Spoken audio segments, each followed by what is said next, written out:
ধুর, কি করলাম জীবনে, সব বাদ দিয়ে মিস ইউনিভার্সে গেলেও পারতাম। কেন?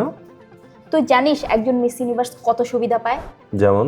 আমি বলি, শুধু বেতনই পায় $2.5 লাখ, মানে বাংলাদেশের টাকায় প্রায় 3 কোটি টাকা। তারপরে খালি বেতন না, চিন্তা নাই থাকা খাওয়া সবকিছু নিয়ে, মানে মুদিখানা থেকে শুরু করে তোর ওষুধপত্র যা যা লাগবে সবকিছু মিস ইউনিভার্স কর্তৃপক্ষ দেবে।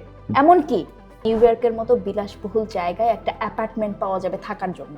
আরে বাহ, এজন্য কি দুনিয়ার সব মেয়েদের মধ্যে মানে এই প্রতিযোগিতায় অংশগ্রহণ করার জন্য এত ক্রেজ? হ্যাঁ, শুধু তাই না, সে যেখানে যাবে যাতায়াতের জন্য একটা প্রাইভেট জেট পাবে।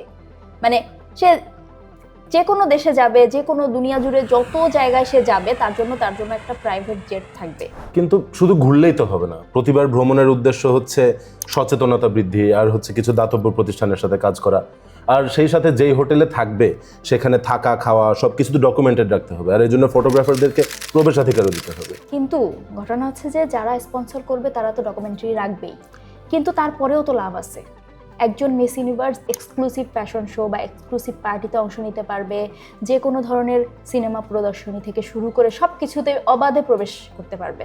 হ্যাঁ, তারা তো শুনলাম অত্যন্ত দামি একটা মুকুটও পান। 2024 সালের যে মিস ইউনিভার্স, তার মুকুটটার নাম হলো লুমিয়ের দো আলা ফিনি। সেটা তৈরি করে ফিলিপাইন ভিত্তিক একটা জুয়েলারি ব্র্যান্ড জুয়েলমার, আর সেটার মধ্যে শুনলাম ব্যবহার করা হয়েছে ফিলিপাইনের জাতীয় রত্ন নামে পরিচিত একটা সোনালী বর্ণের মুক্তা।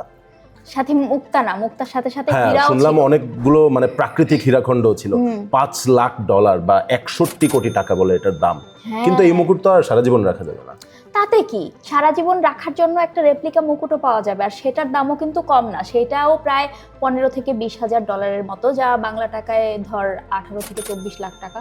তাহলে কি আগামী বছর আপনিও ট্রাই মেরে দেখবেন নাকি? করতেই পারি।